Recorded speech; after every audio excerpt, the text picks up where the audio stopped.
ကျုပ်ကဆရာကြီးအခန်းလေး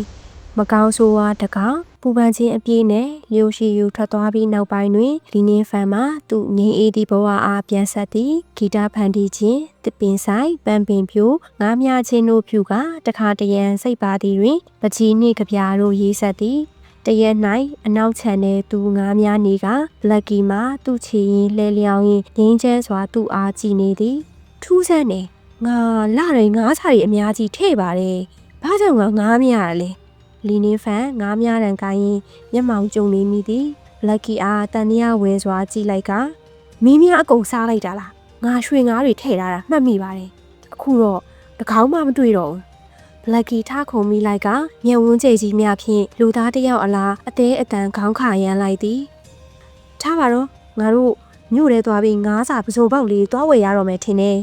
လီနင်းဖန်ဆက်မစင်စားတော့ပြီငါမမိသည်ကြောင့်ငါများတန်သိန်းကအိမ်မထွက်ရန်ပြင်ဆင်လိုက်သည်ငါများချင်းမှာအတွင်းစိတ်ကိုငြိမ်းအေးစေပြီးတက်တောက်တက်တာဖြစ်စေသည်လီနင်းဖန်ထိုခန်းစားချက်လေးအားနှစ်သက်ပြီးဖမ်းမိသည့်ငါများကိုလည်းလက်ဆက်သည့်အသားဟိလှုပ်ရှားရသည့်အားကြိုက်သည်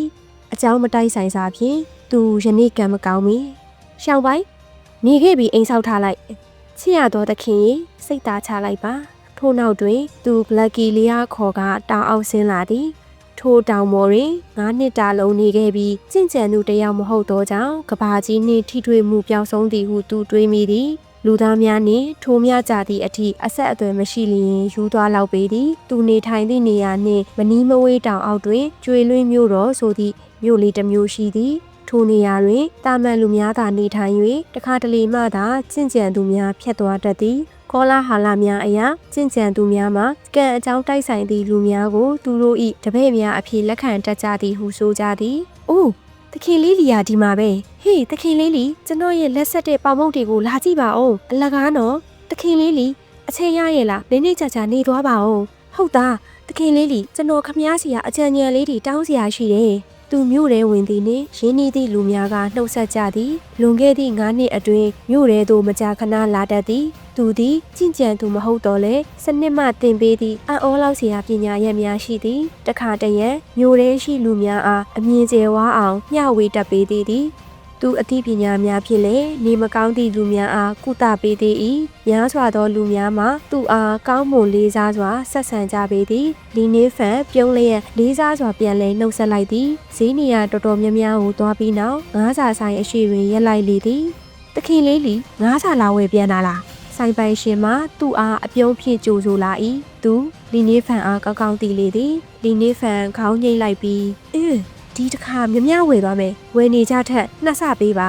ရတာပေါ့ပိုင်ရှင်မထုတ်ပိုးပြီးနောက်မေးလာလေသည်သခင်လေးလီအရင်တစ်ခေါက်ကအများကြီးဝယ်သွားခဲ့တာမဟုတ်လားဘာလို့ဒီလောက်အများကြီးလိုနေသေးတာလဲလီနင်းဖန်တက်ပြင်းချလိုက်ကမပြောချင်တော့ပါဘူးဗျာ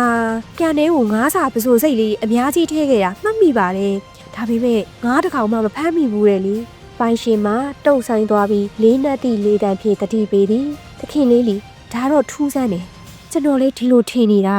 ပိုင်ရှင်ကနောက်တစ်ချိန်တတိပေးပြောသည်သခင်လေးလီကိုကျွန်တော်ခရူးဆိုင်ဖို့ပြောချင်တယ်ကန်ထဲမှာမကောင်းဆိုးဝါးပါညာရှိနိုင်တယ်ခမရရဲ့လုံခြုံရေးကိုလည်းခရူးဆိုင်အောင်လီနင်းဖန်လန့်ဖြတ်သွားမိသည်ကန်ထဲမှာများတကယ်ပဲမကောင်းဆိုးဝါးရှိနေတာလားမကောင်းဆိုးဝါးတစ်ကောင်ကောင်ကငါးတွေကိုစားပစ်လိုက်တာလား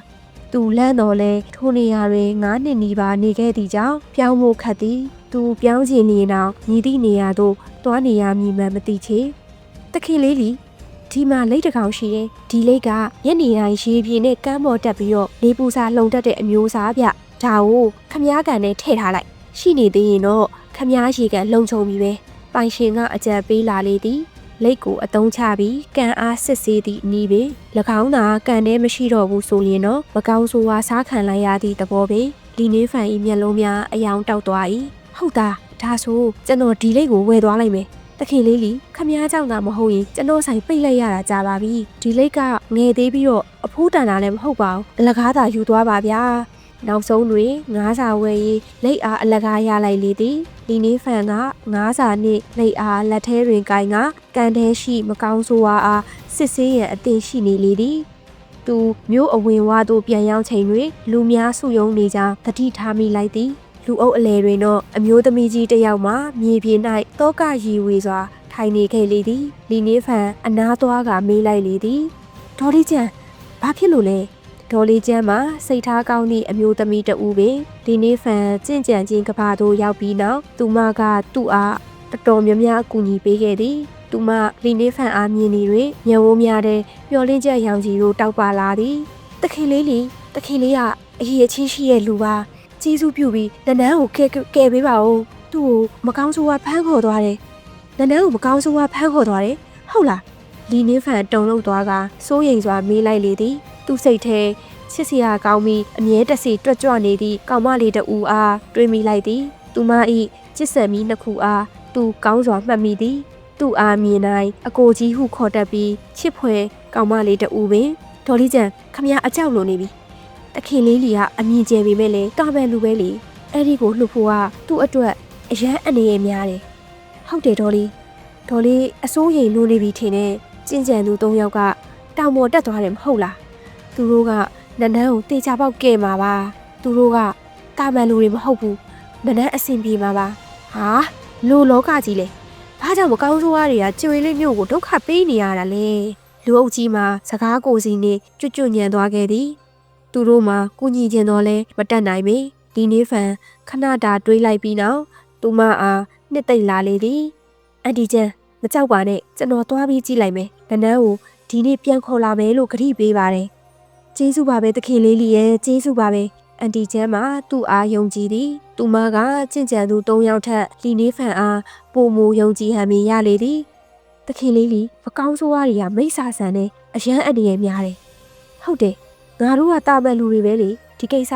အင်မော်တယ်ရုံးတော်တင်ပြလိုက်ရအောင်ဒါမှသူတို့လည်းဖြည့်ရှင်းမှုအတွက်ကြင့်ကြံသူတွေလွှတ်ပေးလို့ရမှာအများစုမှာလီနေဖန်၏လုံခြုံရေးအတွက်ပြောလာလေသည်လီနေဖန်ပြုံးပြလိုက်က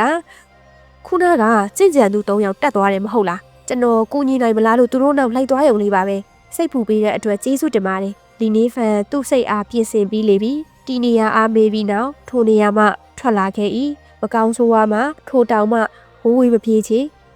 လီနေဖန်ဖြက်လန်းရှာကတောင်ပေါ်တက်လိုက်သည်အများအားဖြင့်ကြင့်ကြံသူ၃ယောက်ကမကောင်းဆိုးဝါအားရေးဆိုင်ပြီးသူ့ဘေးမှစောင့်ကြည့်ရမိဟန်မင်းသို့တော်လည်းကြင့်ကြံသူ၃ယောက်သာမကောင်းဆိုးဝါအားမရှိနိုင်မှာကမြို့ရှိယူပေးခဲ့သည့်ကြောက်စိမ့်ပြားလေးအားကိုးယုံသာရှိတော်သည်